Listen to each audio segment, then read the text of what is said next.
It's like the Funkmaster Flex Bomb. That's like it's term with that when they show that on Terminator 2, the D-Day bomb. Oh yeah, when Sarah Connor gets blast melted. those kids off the fence of the playground and shit. And yeah, Sarah Connor's like nightmare dream thing or something. The movie hasn't came out yet, has it? The new one?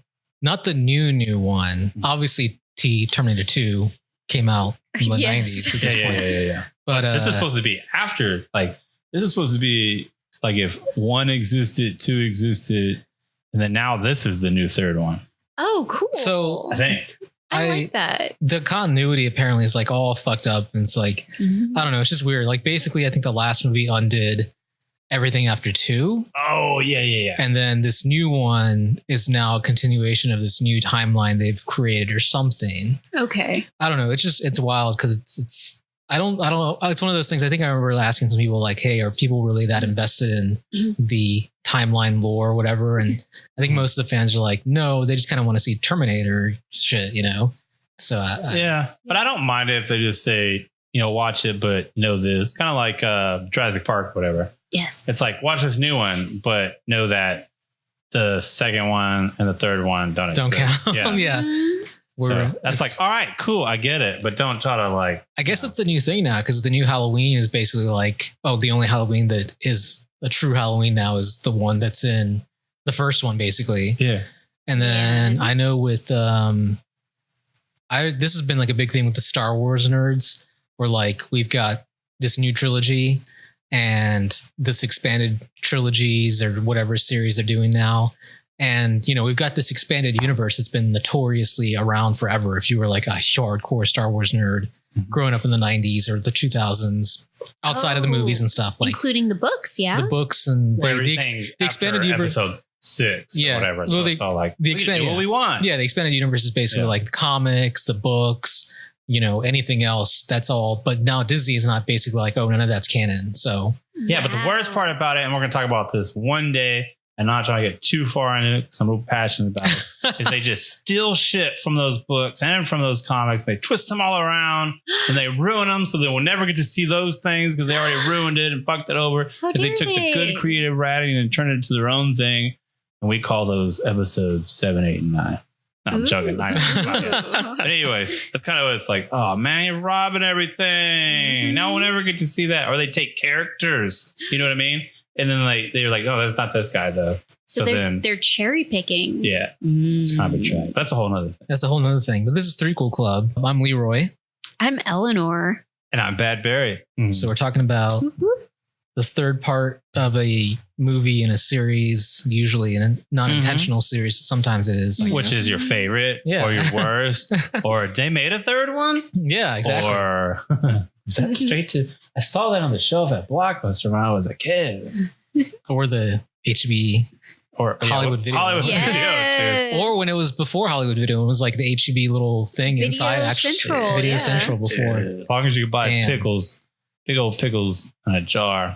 Yes. Man, I remember when the Hollywood went out and it was tight because where I live, people aren't looking for the same shit. So it was like, they're just getting all the stuff that just came out.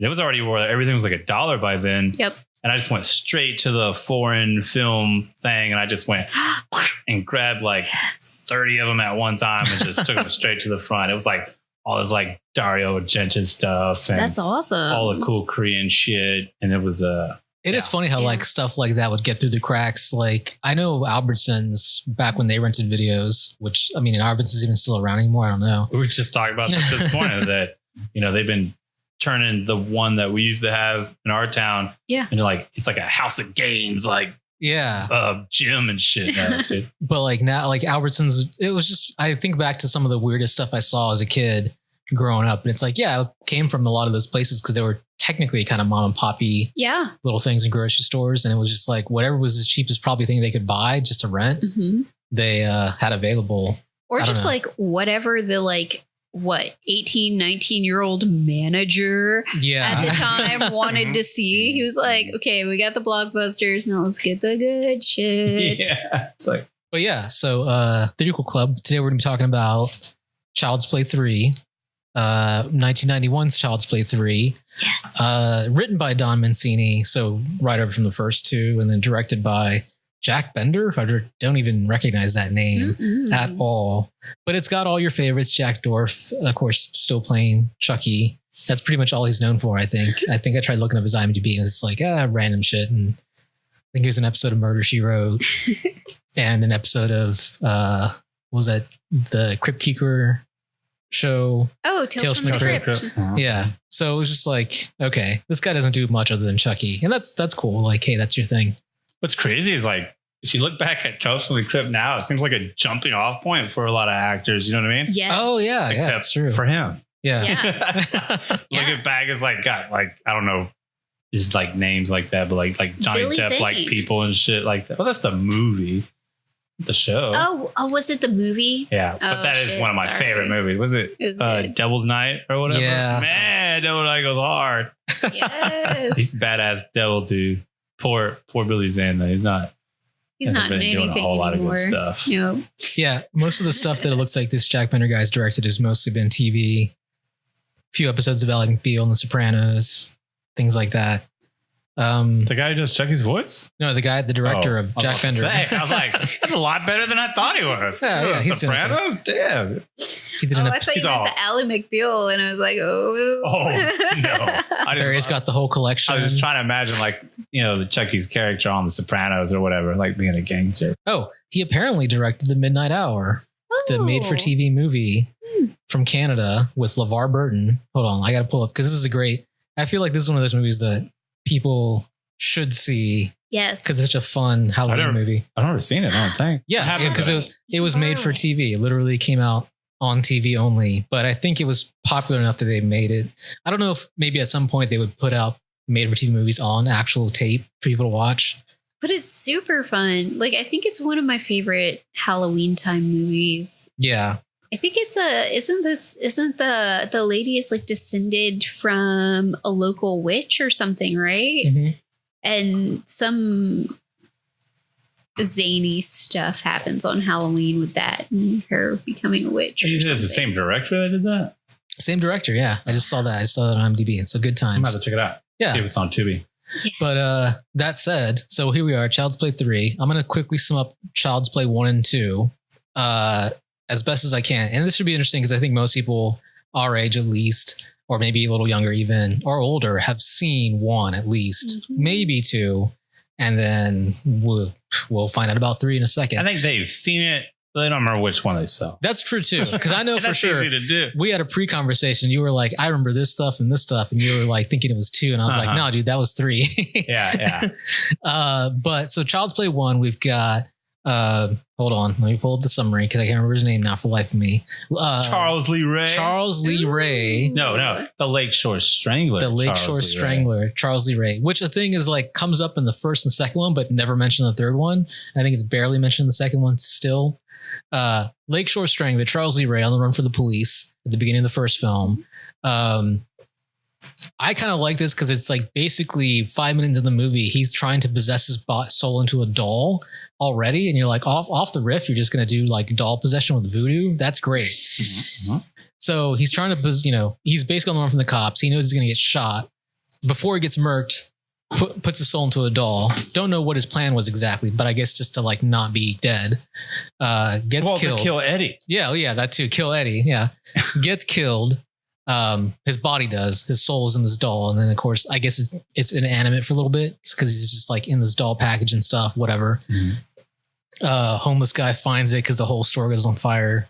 Cut to like mom who's trying to buy a kid for her really shitty kid. God damn, this kid is so annoying. Yeah. Honestly, if they had just killed the kid, I'd been like, fine. But whatever. Andy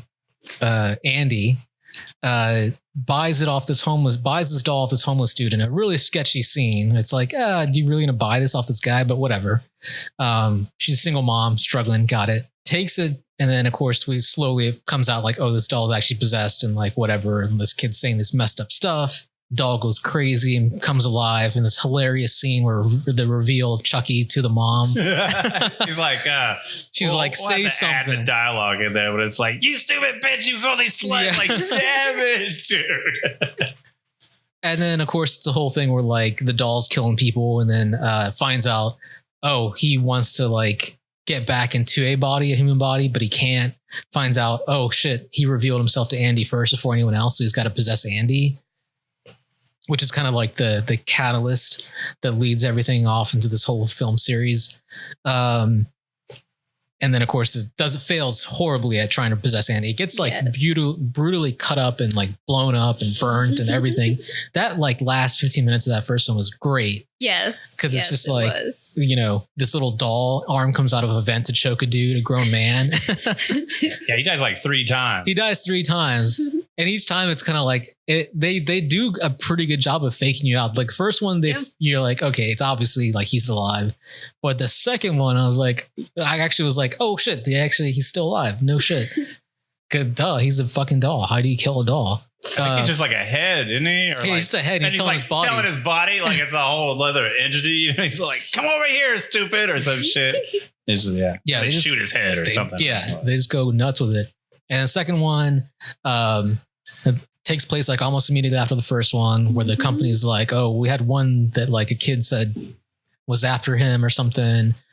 It's kind of like, I have a feeling RoboCop must have come out close to this, because it kind of has a RoboCop anti-consumerism kind of thing going on, where it's like, oh, the company's trying to bury this under the rug kind of thing. And they're like, what is it? It's just one killer doll. Who cares kind of thing. Yeah, they like completely refurbish it. And they're like, see, it's not the doll. Yeah, it's they literally retake the doll somehow and refurbish it.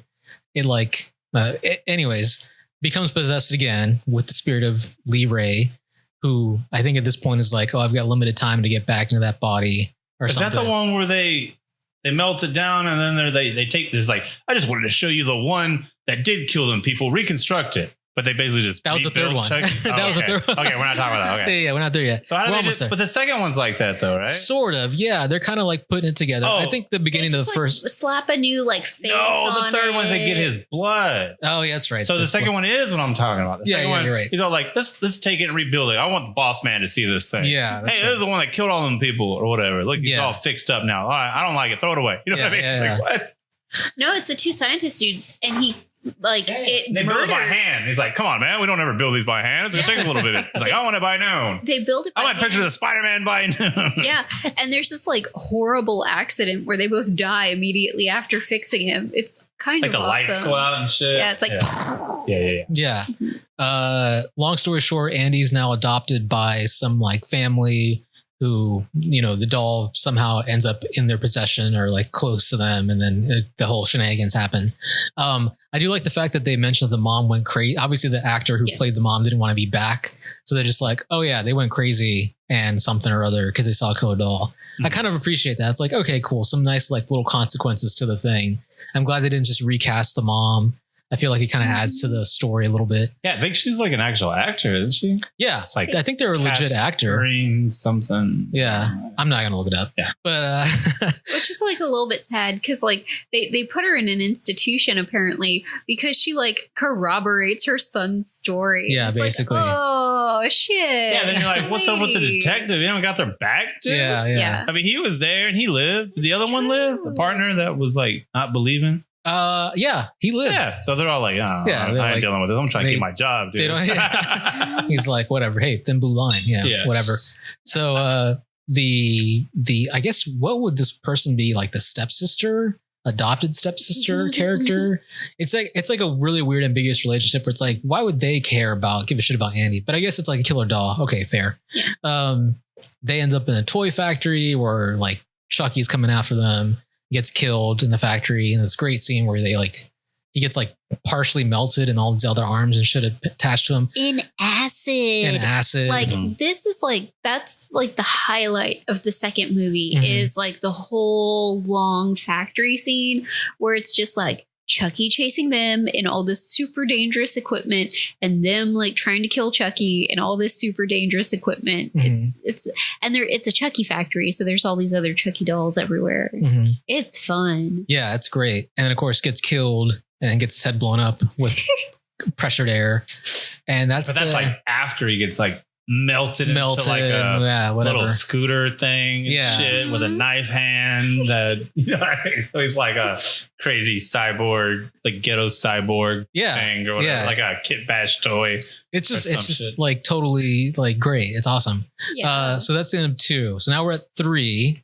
Here we are for Threequel Club. And that's where his blood gets melted into the opens with his blood getting into the whole mixture of everything. He's still possessing the doll somehow. Because they're just like, let's just turn the factory floor back on. Yeah, what was up with that? I don't know. Because the guy just showed up the next day and started turning the machines on. All the Charles Lee Ray blood get mixed into a whole new unit here. And then they get that one built. So Child's Play 3 came out in 91. Child's Play 2 came out the year before in 90. Wow. And then the first one. Yeah. So in 2 came out in 90 and Andy is supposed to be like 10 years old, but by 91 he's supposed to be like 16. They skip obviously into the future a little bit. And there's little things in the movie where like I was trying to pay attention to like, well, what year is it? They don't explicitly say, but they kind of hint that it's the future a little bit. Okay. With like their weird ROTC program that has 16-year-old kids being sergeants or something somehow. Like these kids are all the same age. I think when they bring up like his past too, they say the amount of years it was. Yeah, they say they do say a definitive amount of time. Mm-hmm. And I think what helps this movie is that it doesn't take place really outdoors much. It mostly is like in the halls of this military camp for kids. So you're not like seeing people on like wristwatches that can like, have TVs on them and stuff. That helps. The original Child's Play came out in 88. So like 2 years before the second one. And of course, at this point, like 3 or 4 years before the first one or the third one, sorry.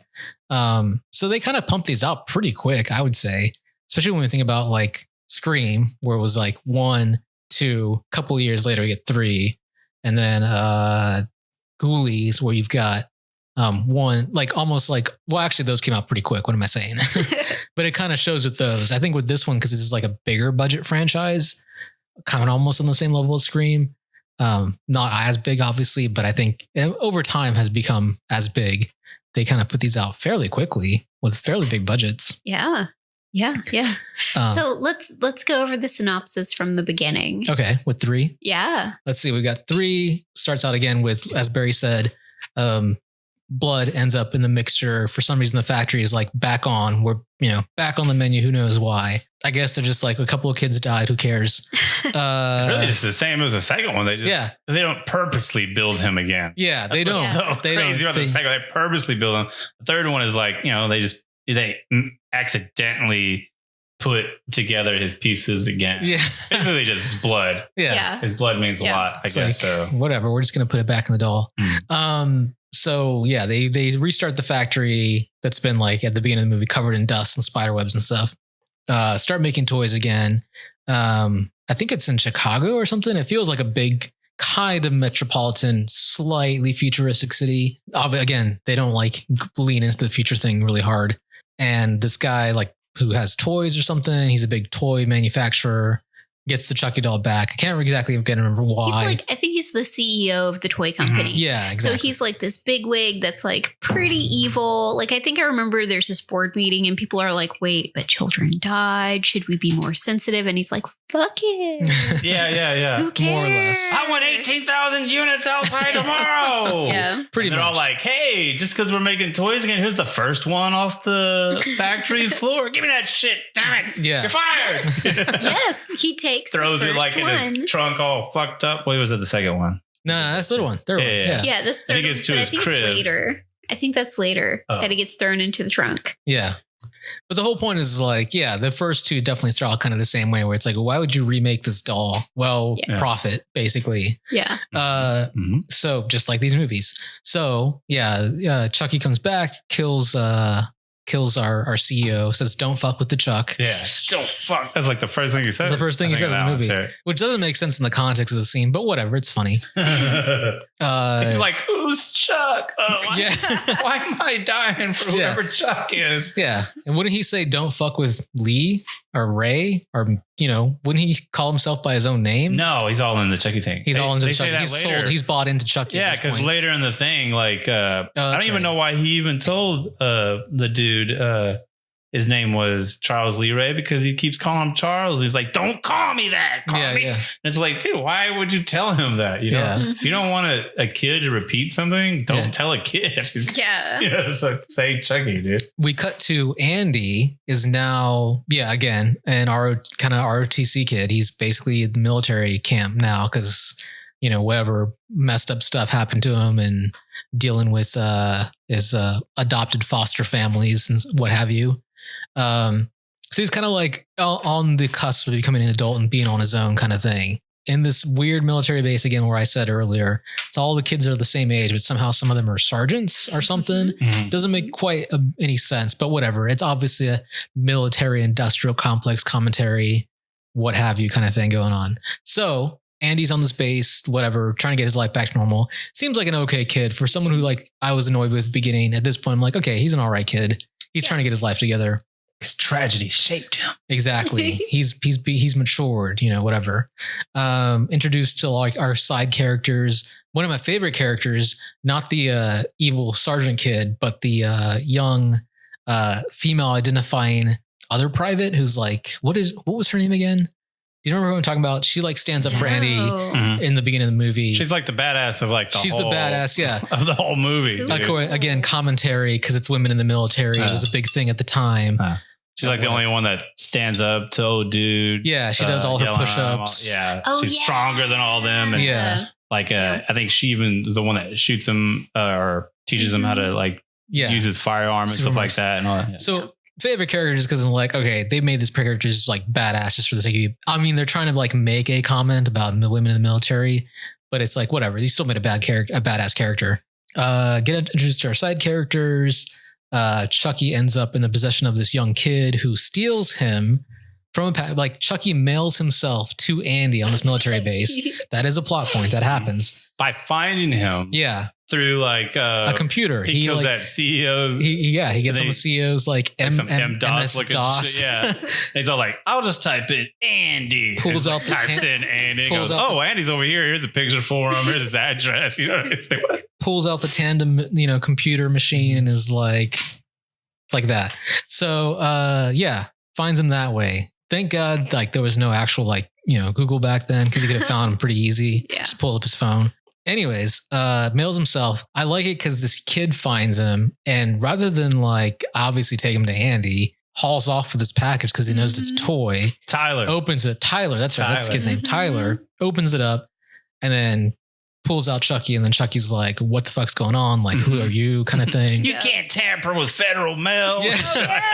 The Lakeshore Strangler, obviously very concerned about. Very aware of his federal laws. Crime. Yeah, exactly. He's like, yo, killing is one thing, but mail, that's another. You don't fuck with mail. Don't fuck with Chuck and don't fuck with mail. So, and then of course decides he's going to try and possess, I guess he thinks that since he's technically a new doll, he can try and possess Tyler. Doesn't quite get around to it because things end up happening that keep this from happening basically. He gets interrupted, but it was working. That's kind of the new thing. And that's what you see different from the first and the second one. It's you know what? Fuck Andy, dude. Come on, lay down. Yeah, exactly. We're going to play hide the soul. Yeah, exactly. So. And again, keeps getting interrupted, blah, blah. I'm trying to remember now what happened where he's just like, oh, this isn't going to work. Other than keeps giving him the runaround the whole time. Tyler just does not get it. Yeah. He hasn't seen the first one or the second one to know that nothing hanging out with Chucky and playing them games was cool. Yeah. Yeah. Tyler loves him, still doesn't get it, calls him Charles Lee Ray or whatever. Yes. Chucky gets pissed off and he's really just trying to chase him through most of the movie or whatever. And he's over Andy. So. And luckily, Andy figures it out pretty fast. So he keeps trying to interfere and get. Well, Chucky comes and finds him. He comes and sneaks up on the room. He's like, guess what, Andy? Oh, yeah. I'm done with your ass. He basically breaks up with Andy. Yeah, so it's a breakup when film. you have the whole, yeah, Chucky's gonna be a bro or whatever because he said he's gonna go in Tyler's body. Or whatever. I will add. I'll give him props for not having. Even though Lee Ray is like a terrible murderous person, he won't say the N-word. I like that. That is true. Not that I'm saying that he should have. Not even the Lakeshore Strangler will go there in the privacy of another white kid. Yeah, that's great in a military base. I know. It seems like that would just be like I was like waiting for it. I was like, oh my gosh, here it comes. Nope, doesn't do it. Doesn't go that. I appreciate that. I'm like, okay, even he's not down with racism. But he's still trying to close, the loose end at that point. So he's giving him a warning. He's like, you fucked up. You know what? I don't even want to have a tit. You know what I mean? Yeah. He's like, I'm taking Tyler. So I'm just here to kill you. And then, that Sergeant Joker Lips guy comes in and then he's, next one, I think he takes him. He's like, oh, my niece needs one of these or something like that. And then takes Chucky. Yeah. That's how he gets out of that. Yeah, exactly. Yeah. So then it's like where Ellie's talking about where now he's on the mission to save Tyler because he just gave up the whole James Bond villain plot before he knew that he was actually going to die. Right. And then now he's like, shit, I got to stop him from getting Tyler's body. And then Tyler, he's all like super happy. Doesn't know what's going on. He thinks he's just playing games and shit like that. He's like a 6-year-old kid. So he's like, you're just jealous, and shit like that. Charles told me, and things like that. Yeah. Yeah. So there's that. Then there's antics ensue. We'll say that. Yeah. We get to the part where one of my favorite parts of the whole film, where they're gonna have a drill. I'm not sure what they call it. War games kind of scenario. A red team versus blue team. They've all got fake bullets. That's like whatever. Mm-hmm. And Chucky, of course, swaps out one team's bullets with our fake paint pellets with actual bullets. Yes. War games happens. One of the kids gets just straight up shot, just like murked right there on the field. Which is crazy because out of all of them, it just shows they're all like terrible shots. There's like 1,000 rounds go off. Yeah, they are. And then kids. One guy gets in the middle and that guy lights them up, and one guy dies until they find out, and then they find out that everyone. I think I saw something that had a kill count. There's only 8 people that die in this movie, dude. All right, that's pretty good for a bunch of teenagers with loaded weapons firing at each other. That's true. Yeah. Yeah. This is like a more modern film. They probably would have upped that a lot. But Chucky reveals himself to all of the ROTC kids as like, oh yeah, I'm a doll, I'm possessed, and blah blah. Find a hilarious kind of scene because these kids obviously believe he's a possessed doll because I guess because they're actual kids and not like adults. Or adults would be rationalizing it. These kids are like, oh shit, it's a possessed doll kind of thing. Well, it's kind of great because during the series of antics that we kind of glossed over, Andy had tried to steal Chucky from the sergeant's room, which after that point, all the other kids were like, you're freaking weird. You're 16. You're obsessed with this doll. What is wrong with you? Yeah, but aren't they all there? Because there's something wrong. Right. Hold on. There it goes. Oh, that is definitely the wrong sound effect. I was like, I don't know. There you go. Yeah. That makes more sense. That's for our ROTC kids who are really upset right now at what you just said. And during the war games, they can't find Andy. He's gone off to find Tyler. They're like, where the fuck is Andy? That weird kid has got to be the one behind the bullets, right? They kind of blame him. So by the time that Chucky reveals himself, it's kind of great that they're like, oh, okay. They just roll with it. It's like, what? It's like you didn't believe Andy when he told you a while ago, but okay. Yeah. And at this point in the film, we get to one of the best parts, obviously, the last 20-ish minutes, I think. And hey, luckily the war games are going on, but it's not too far from a carnival that's also happening in town. I love carnivals in movies, like Ghoulies too. Yeah.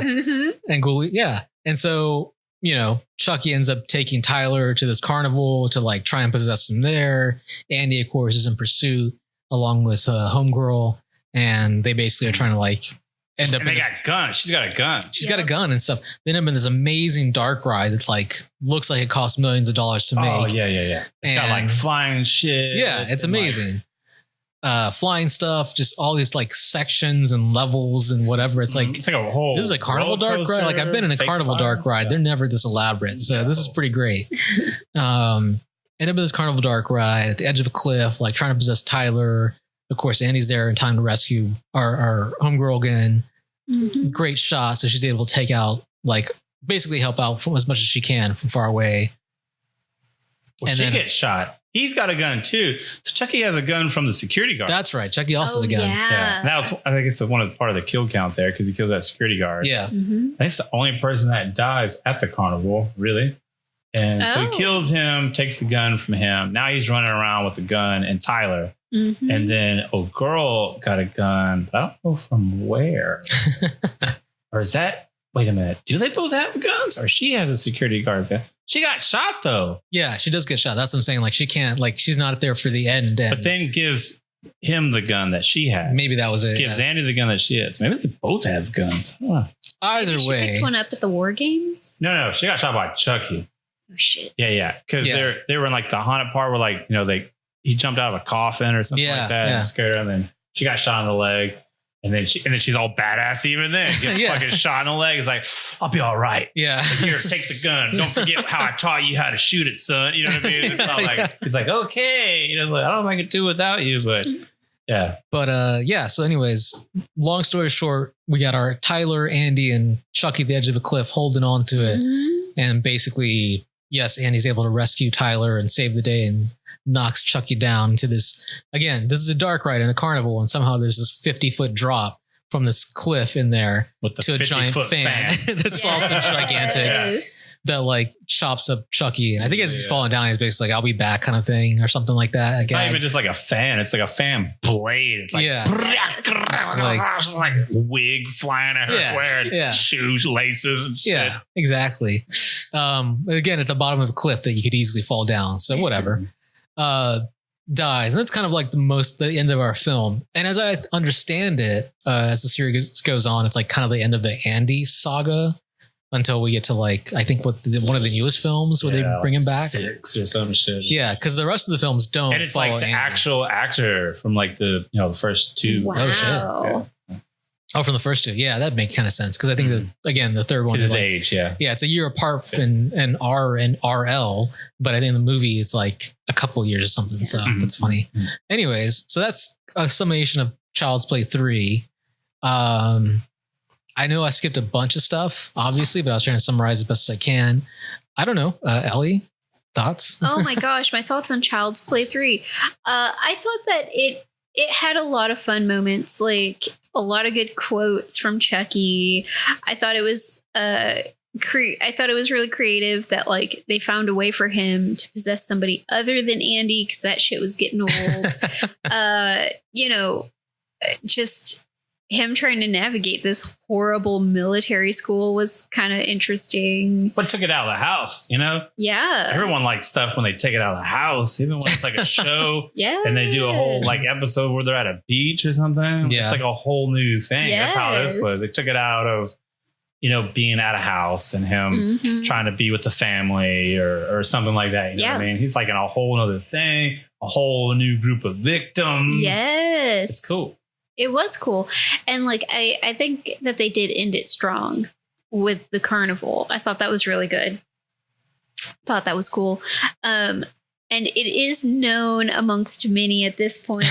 I do not think Chucky is scary whatsoever. He is a little punk.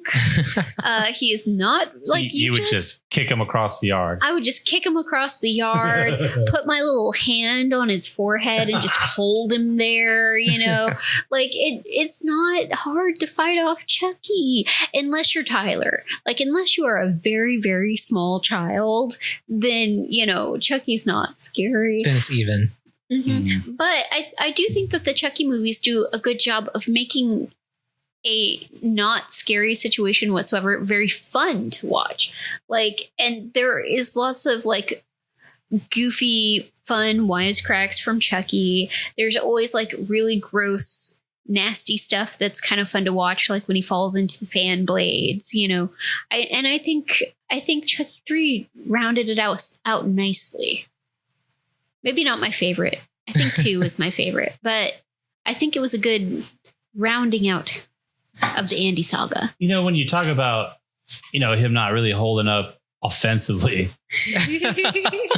I was thinking about it when you were saying that. And I was like, you're he's right. Just mad buns. He's just all defense, dude. Yes. That just goes to show, the best offense, the best defense. Oh, man. So it's just all like, yeah, it may take him a whole minute before he finally gets to your bed when you're asleep. But he'll get there because he acted like he was a doll the whole week. And everyone said, you're fucking crazy because dolls don't be killing people. So shut up. And he's just sitting on the couch with a smile on his face. And at the right time, he can just get up with a knife and then come get you. But the thing is, when he finally comes to do that, yeah, you can kick him across the yard. But it's just, that's not the plan. You know what I mean? He's going to make some fall on you or get someone else against you by sabotaging them or, crazy conniving shit. It makes you wonder at the same time, what kind of killer was he? Was he that type of guy when he killed people? Or would they ever do a prequel where he's Charles Lee Ray? Whoa. And then he does Chucky type shit when he was them. It's like, oh, that's where that shit comes from. That is kind of one of the things I feel like has always been a thing I kind of wish the series would do, which is, first of all, like Charles Lee Ray is like a total white dude. But then he knows all this voodoo stuff. So I kind of feel like wild too. That didn't make any sense. Yeah. Like to me, it's like, that's kind of a fun idea. And I'm like, well, did he get into voodoo because he wanted to like have magic powers that allowed him to do doll possession? Or like, what was his fall into that? But even then, it seems too close-minded to go. Yeah. Yeah. It's one of those things where it's like, I kind of like the character of Charles Lee Ray and would like to know more about him. Obviously, like it's one of those things where like maybe I'm saying that as a fan of these movies, but like if they actually ever did it, it'd be terrible. Where it's like they explain like it's like the prequels are like, I don't care about Vader's origins, but whatever. It's one of those things where like to me, I'm like, oh yeah, this is a really interesting character overall. Chucky is and Charles Lee Ray himself. It's like this dude's got some kind of things that we're never told about that just kind of like are part of the story, but we don't know like why is he super into voodoo? What's up with his paintings at his apartment? Did he do that? They never even said he's from New Orleans. Yeah, they don't say that. Like it's obviously New York or something like that. Yes, that accent. Yeah, he's I just meant being into voodoo. Oh yeah. Just like give him something. Give him something. Dude.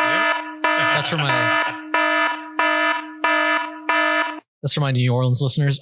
So yeah, but my point is like that's kind of an interesting thing. It's like, yeah, actually, I'm surprised they've never done a prequel where it's like, oh, the Charles Lee Ray Lakeshore Strangler killer film. Maybe because they're like aren't they doing a TV show now or something, or like they're doing like a whole thing and there's like there's the cult of Chucky. Play? Yeah, I thought so. They're doing like other stuff because I know this is a 2019 movie which you've seen at this point. Yeah. But I think they're doing another movie or something that is a Child's Play Chucky thing that's not related to that. They're like having a DV like just like with other stuff that's going on right now. They're like now splitting up into these like other timelines, other whatever. It's like, come on, guys. That's just like I think there's a lot of potential there. That is just kind of interesting. Again, like when you watch the first one, his paintings in his apartment are like wild. It's like, what the fuck? Like they never explain it. They don't even talk about it. It's just like casually in the background. They're like, oh yeah, this wild ass paintings of him like riding a serpent in hell or something. Hell yeah. Naked. Yeah. So 2 is definitely my favorite of the series that we've seen so far, part 1, 2, and 3. I do like the third one a lot actually though. Cause like these are all pretty fun movies. It is funny because I think people overall look down on 3, which is kind of funny to me. I guess because like the first one's like a serious horror film, even though it's like a killer doll film, whatever. And then second one is like the horror comedy kind of thing. And the third one's got more horror comedy. But at this point, it's like, I don't know. I'm not sure what people as a whole expect from the Child's Play series other than a killer doll who's like, whatever, kind of charismatic in a way. Yeah, I do love this movie. I think it's pretty fun. And I think, especially if you watch them all back to back, it's an interesting, like a sample of what was horror at the time. Oh, sure. Because there's definitely like very 80s horror going on in like the first one, with kind of gritty, obviously made on a very small budget, but it's fun. Second one was like, okay, well now we're going to dump a bunch of money in this thing because now we're in the 90s and we're going to like franchise things now. You got a cop involved in it. Too. Yeah, That's exactly. Definitely that timeline. Yeah. Like you said, it might have been around RoboCop too. So yeah, you always have to have that cop thing in the relationship. Right. Like, and then some kind of like message in there that's like kind of subtle, but it's there. Not super subtle, but it's there. And then the third one, where at this point it's like, okay, now it's a franchise and like we're going to do these forever as much as we can make money off them. So we're just going to, now he's in the military or something. So yeah, I love 2. 2 is definitely my favorite of the 3 we've seen, but I do like 3 a lot. I actually think it may be close to it probably actually is my second favorite of these movies, because there are parts in the first one that are pretty boring, I'm not going to lie. But I liked them, they're great. Barry? I know you've got tons of notes there. As far as 1 and 3, 1 through 3, which are more important ones out of them for sure. 3 is definitely my favorite one. It just always has. Because like I said, main thing is like getting it out of the house, doing something different. It's tight, dude. And just getting, it's just another stuff to poke fun of, or for Chucky to poke fun of. So that's great. And the whole thing with switching it up and not trying to get an Andy. Because at this point, after the second one, you're like, okay, don't try to go to Andy. Sounds like that's 2 strikes, bro. You know what I mean? Yeah, exactly. Figure something else out. Get in a dog or something. You know what I mean? Just something other than Andy. Because if you can't win against a 6-year-old or whatever, like, you need to figure something else out. So then, and I'll even knock him for trying the 3rd time. He's like, screw it. Let's do this. But then at the first, stopper, this is Andy. Well, fuck it. Lay down, that's cool. I get that. And then, Chucky's also, he's a strangler. So he's trying to close up some loose ends. Got to take care of the old Andy. Tries to do that. Screw it. Can't do it. But I don't know. It's got to be a way to just get out of that body. Yeah. Which he's always trying to do. And it's just, don't do that. And, and then, like I said, it switches up after the 3rd one. So he's not always trying to do that anymore. And Andy's really not even involved. He's more cameos and stuff at that point after the series. But I like 1, 2, and I like 3. 3 is my favorite. I like everything about the series. Really, that's why I wanted to do this episode, make it one of the first ones or whatever, because it's just great. That's the best thing about anything that deserves a threequel like this one does, is that there's enough stuff there for it to do. Yes. And if it's just another movie that we hear Chucky say some dumb, absurd, offensive shit, then I'm down. And that's why I watched the 4th one, the 5th one, the 6th one, and the new one. Anytime there's some crazy stuff. Heck yeah.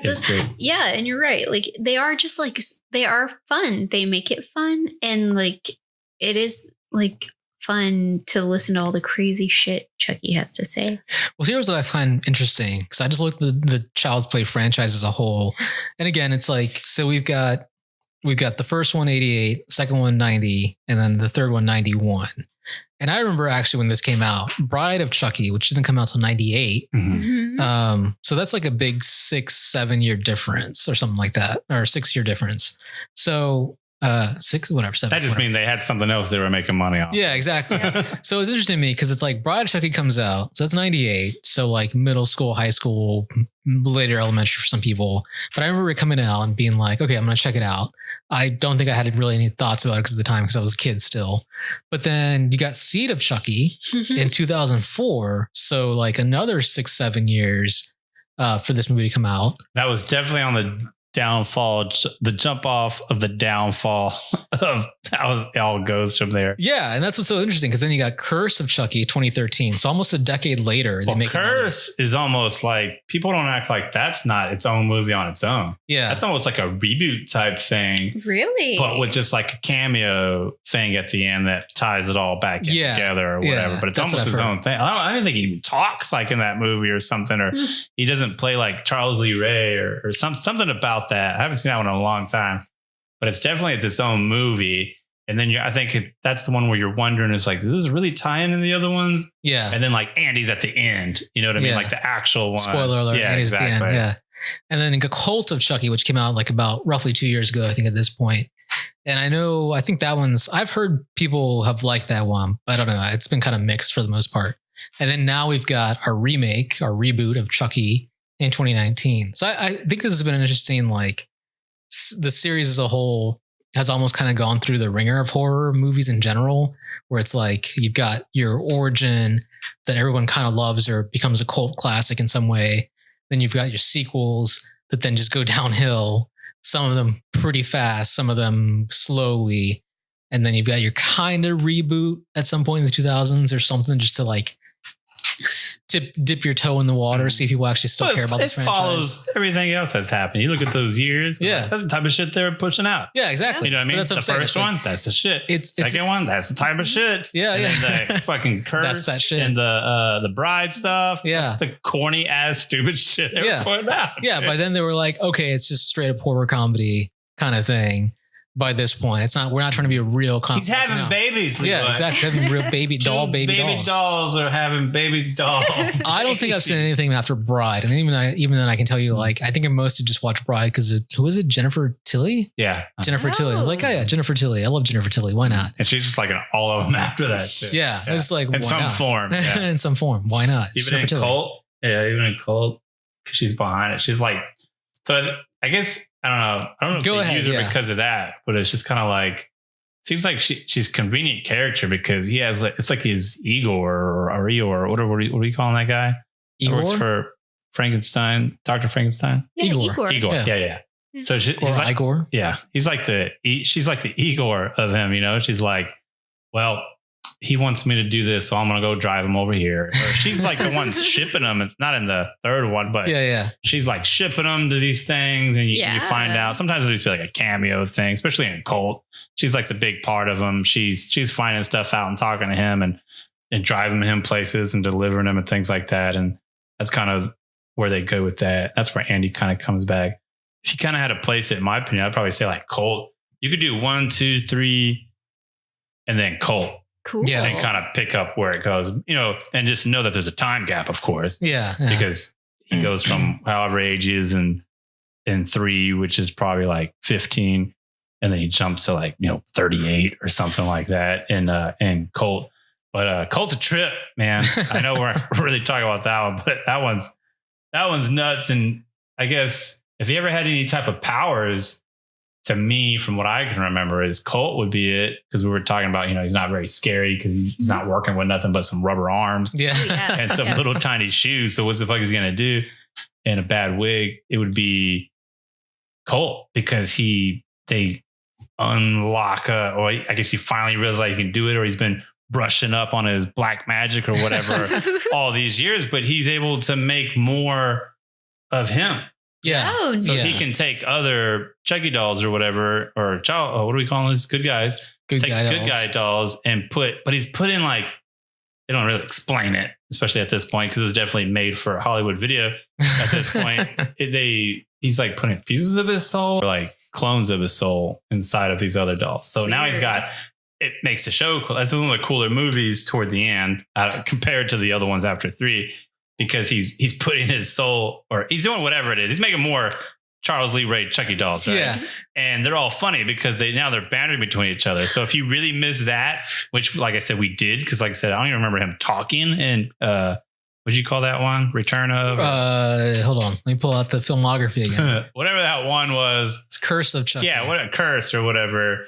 This really makes up for it, because now you got like 6 Chuckies like arguing with each other, and one has like a bad haircut because like Andy does this thing where he like sends a Chucky to the insane asylum to help him out, because he's going to go there and get locked away. And he knows he's going to come for him and hit like a gun inside of him or something crazy. Yeah. And so he cut his hair to know which one he was. And he looks like one of those white grandmas at Walmart, you know, like the short hair that's all fucked up looking or whatever. So he comes and does that. It's actually pretty funny, but it's like, it's just so weird because he finds out, because he has a Chucky and it's like a head, like, and he keeps it in a safe. What? And it's got like, and he just fucks with it. Like he like drinks a beer and smokes a J and just like hits him with a nail gun while he's looking at him, and Chucky's like screaming or whatever. And, but somehow he created another one, and Andy didn't know, and he just has one of them, you know? Shit. So he's still, and that's why Andy's like, I'm back in the game. You know, I gotta go save them or whatever, and finds out what's happening. Something like that. I don't remember, but I just remember he smokes weed with Chucky, because like, so he's like smoking and drinking and then like hitting him with a nail gun. He's like, he's like, hey, let me get a hit of that. And then now he's smoking weed with a head of Chucky. That's where we're at. You know what I mean? That's nice. That's what's going on like the 7th one or whatever. And I think they knocked that out pretty early, so you know what you're messing with. in this movie, and it's ridiculous. And it ends with him like finally possessing someone that he sought after replacing. Because I guess that character was from Curse, and I don't remember it, or it was something that didn't happen. Yeah, but he had his whole eyes on a whole another character, because it was supposedly he killed this girl's whole family in something. I don't know if that was in Curse or something else, but so he's still going after her. So I guess he's stuck on, once he picks someone, then he's just going to ride that for a while. He's very possessed. Like, what's the word? Maybe he's a Taurus. He's very focused on one thing and gets possessed with one thing. Well, and he does do it. He finally does it. That's how it ends. Yeah. So he gets inside of her, and then she like adopts his whole little physical persona of the hair, where he looks like Winter Soldier cosplaying Tommy Wiseau and trench coat, and she has like the walk and everything like that. And then Jennifer Tilly comes and picks him up. He's all like, yeah, I'm gonna like this body and stuff, but like as the girl. Yeah. And they like drive off. Oh yeah. They drive off and they're like, well, how do I fuck this like even more? And then the bride of doll is in the back. Huh. So apparently she can do that shit too. She can have a body and then put her soul in another doll. So even if he wanted to, does that mean that he could then, as that? So he's basically immortal at this point. Yeah. So it's like, where do you go? You reboot it. Yeah, exactly. You make the movie I just watched the other day. And awesome. And so that's pretty wild. So if you're wondering how we did, and I don't know if this is, I'm fucking up the whole episode thing, mentioning Scream or whatever, but we bring it up in Scream about saying, what would you do? Would you make I know this is more of an end type deal. We have a lot more to say, but let's talk about this part. Yeah. So if you'd reboot it or have a sequel, and it's just like, and if you're calling the last one being Cult of, it's like, no, what the fuck are you going to do? He's a girl, and he could just like go into a toy store right now, but the way they have it set up, and the logic they're using now, and this whole little rules they came up with, you can just be like, all right, this G.I. Joe is now me. Done. And then you got like a little G.I. Joe telling everyone to fuck themselves with a knife. And then you do the same thing with a Teddy Ruxpin, and you just keep going around and doing that. It's like, what are you going to do with that? What are you going to do? Yeah. What do you do with that? Yeah. And he got what he wanted. Yeah. So he won. He's in a body. You know what I mean? So it's like, I guess they try to, all those B-list movie producer guys are scratching their heads and like, we got nothing. He ruined it. They ruined it. Yep. The only thing you can do is have, let the real guys make a whole nother movie and put it in the theaters. Yeah. And I'm glad they did, because we're not going to talk about that movie yet, but I liked it a lot. So I mean, we can if you want. We have not seen it, so you feel free to talk about it if you want. But we can always have I'm not trying to spoil it. Have a sit down again where we just talk about the reboot. Yeah, we'll do that. All right, cool. Yeah. But I guess it comes down to, would you make a sequel or reboot? It sounds like you would do a reboot. It'd be a reboot, because I saw the reboot. Yeah, and it was awesome. You saw the reboot, and it was better than I could ever think about doing anything. That I wouldn't change it one bit at all. I wish that was a lie. And I wish I could say the third one is always going to be my favorite. Yeah. And why are they ruining my childhood? Yeah. But they're not. It was really, really, really good. That's awesome. Ellie, what would you do? Well, Barry won me over. I'm on team reboot.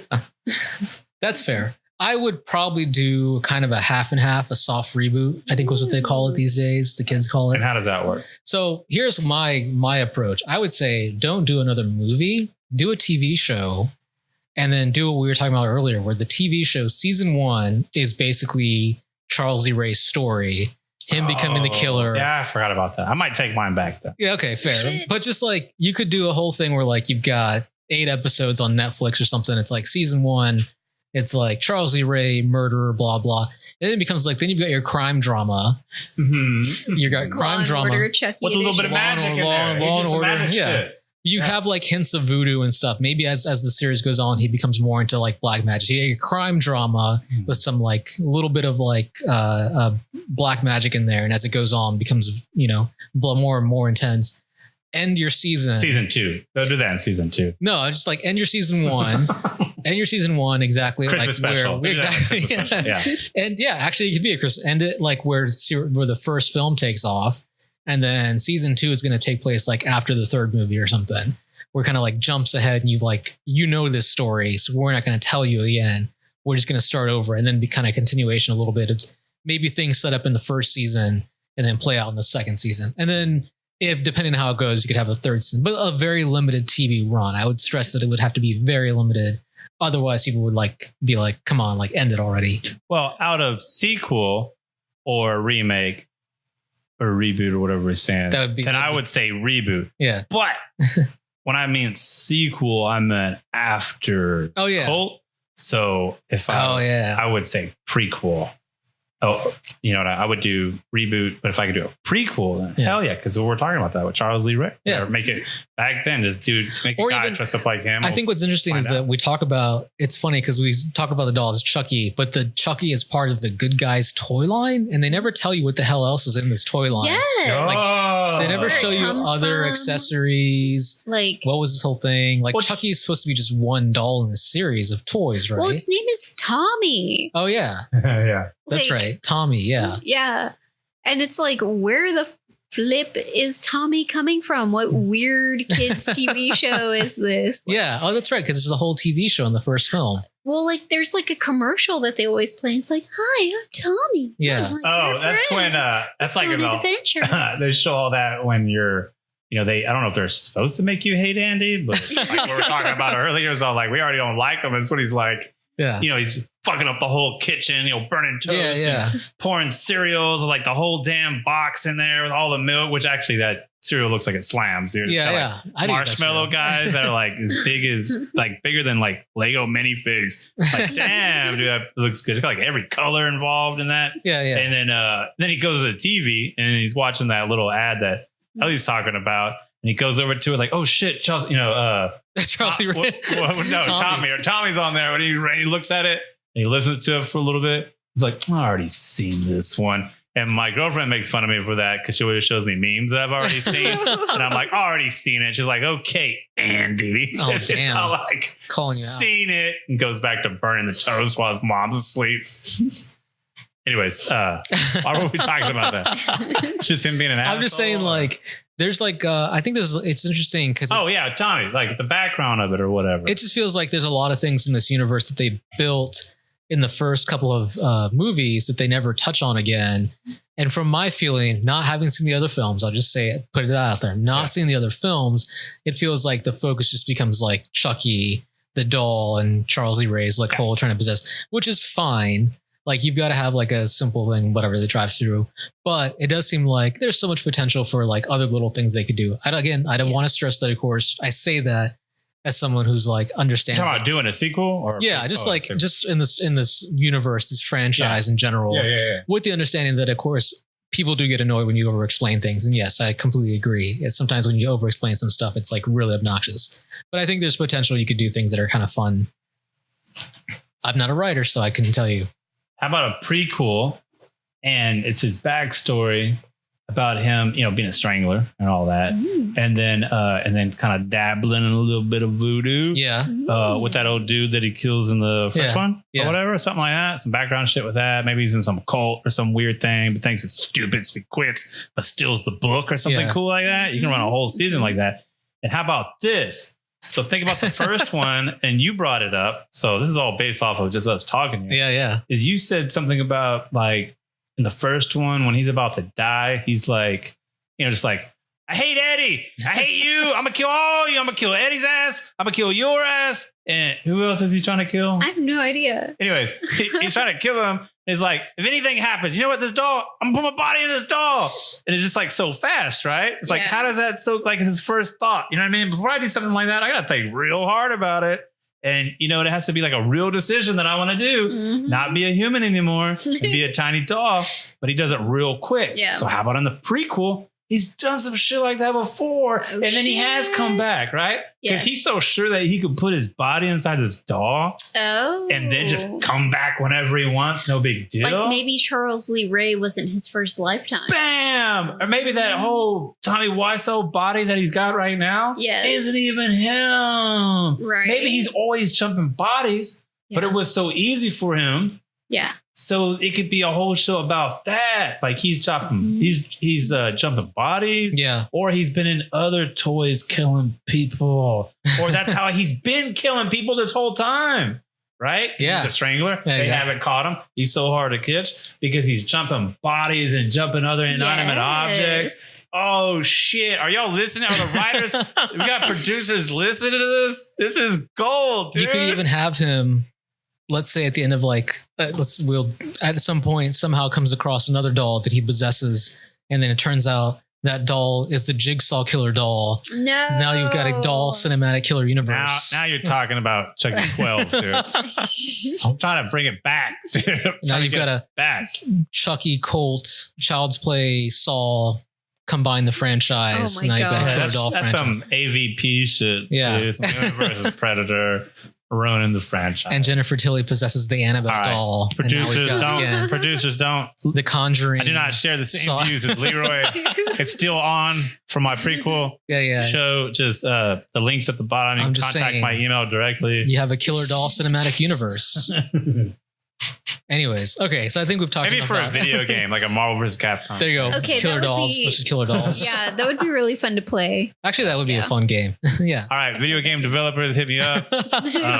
Link in bio. Link in the bio. Yeah, I think we're good. I don't know. Do we have anything else we want to add to Child's Play? No. Child's Play 3? No. We've done enough. Man, I would say just something because I actually watched it again recently is the first one that I didn't even think about. It was when he gets the toy. He gets the no, he doesn't get the toy. It's the first one when his mom. I think it's when he's burning down the kitchen and the mom wakes up, and she gives him. I think it's his birthday or something that's coming up. Something like that. There's a box and it's been sitting there. It's like the exact same shape as a Tommy or whatever, and a good guy doll. And it has good guy wrapping paper and like everything. And she's like, open up your present. He's like, hell yeah. He opens up. There's one pair of fucking jeans in that box. What? Like it's like a super I troll remember that. move from Yeah, his yeah. mom. Opens it up. There's one tiny pair of jeans. He's all like disappointed or whatever. Yeah. And she's like, yeah, try them on, see if they fit and blah, blah, blah. We'll take them back if they don't or whatever. Like that's fucked up, dude.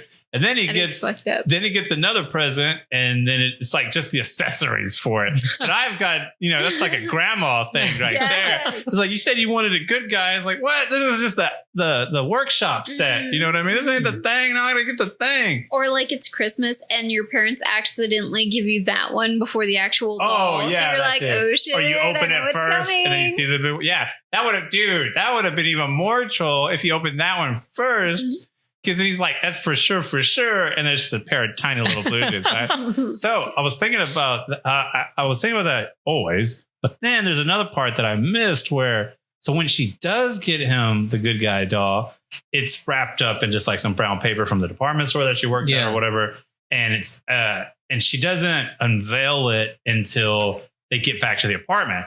So you're thinking, what did he think that was the whole time or whatever? Yeah. So when they get inside, I missed the part where she says, hey, open up the box. It's not groceries. And then at first I thought, the fuck? Why would it be groceries? You know what I mean? Yeah, It's a like, why would it wrapped be box. But the wrapped? thing is, Andy's like, this bitch is crazy, dude. She'll put a pair of little tiny blue jeans in a 3x6 box.